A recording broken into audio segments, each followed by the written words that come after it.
Okay, so one of the things we want to talk about in this video is the most important thing that I think has to do with any aquarium, and I have one of the most important people to us that have to do with any aquarium. I have Sir Richard, our loose cannon, so be good in this video, please. I will try.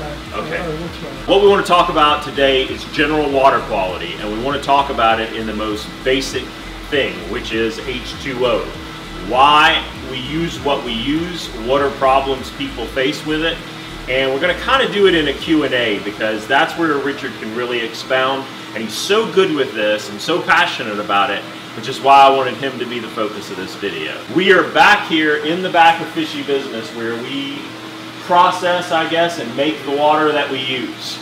You want to kind of take us through all of the chambers that make up how we take care of the store?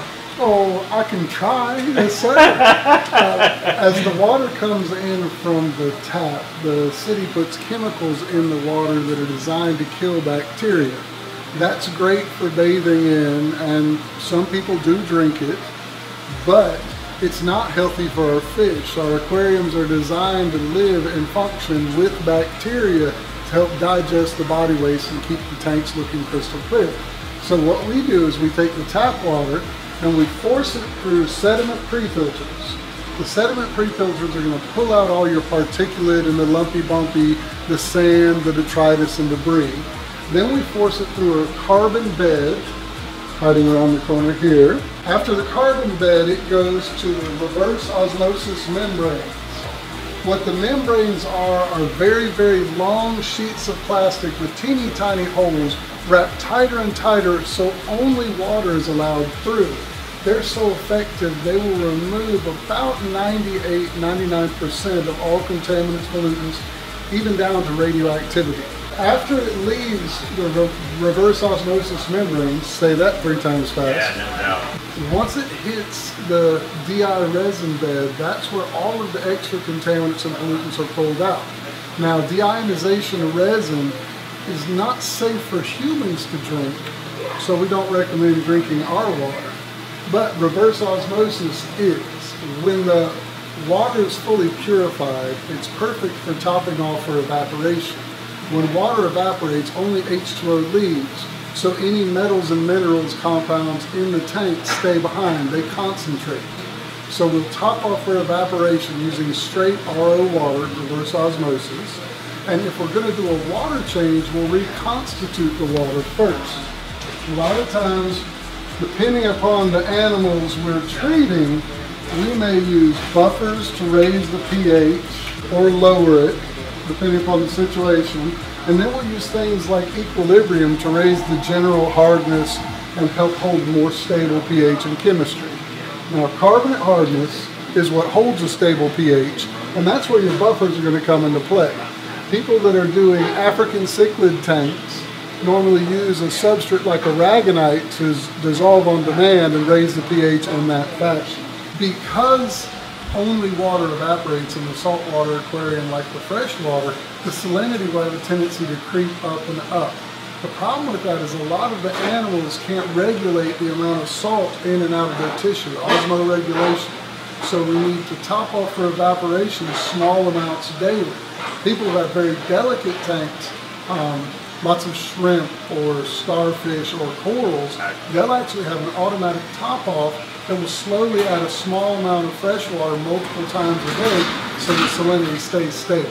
What are the biggest problems that you see or mistakes people make when it comes to the water that they use, or how? What are the things that happen that prompt you to say, hey, stop, wait a minute? The biggest obstacle is not asking for the right water. If somebody has a saltwater aquarium and they bring in water jugs, sometimes they're not as concise as they need be, and we send them home with salted water when they really wanted fresh water to top off for evaporation. So I've tried to make sure all of our people are very specific. Is this top off for evaporation? Are you doing a water change? Do you have live plants in a freshwater tank? All of these things are factors on how we will treat the water before we send it home with you. Some other issues just in general from tank to tank. I know a lot of people think they use the same water for every type of fish. And we have our systems in here separated into tons of different systems. Why do we do that? Well, there's a reason we don't find all of these fish in our backyard. The earth and the rocks, the minerals that the water travels through will change the water that will encourage specific fish to do better in specific locations. For example, your live bears love hard water. They come from coastal regions, Central and South America, so they have a higher pH, a higher metal and mineral content, which is also why they have brighter color than the river fish, Amazon River Basin or Southeast Asia. Those are more subdued colors because it's more of a soft water environment. If you think about saltwater fish being the prettiest of all, they've got the most metals and minerals in their water. African cichlids are another good example. Very high pH, very hard water, much better color than your normal river fish. In concluding, if you had anything to say just about general water, and we're not even getting into the individual chemistry of water, but an overall thing to let people know if you're going to take the time to keep an aquarium. If you can focus on water quality and keeping it as natural as possible, the way it is found in the wild where the fish are originally collected, your success rate is through 95%. It really is. 95%. When people come in, a lot of times they're wanting us to treat diseases, give them something to fix a problem with a fish, and they haven't even paid attention to the water that the fish is in.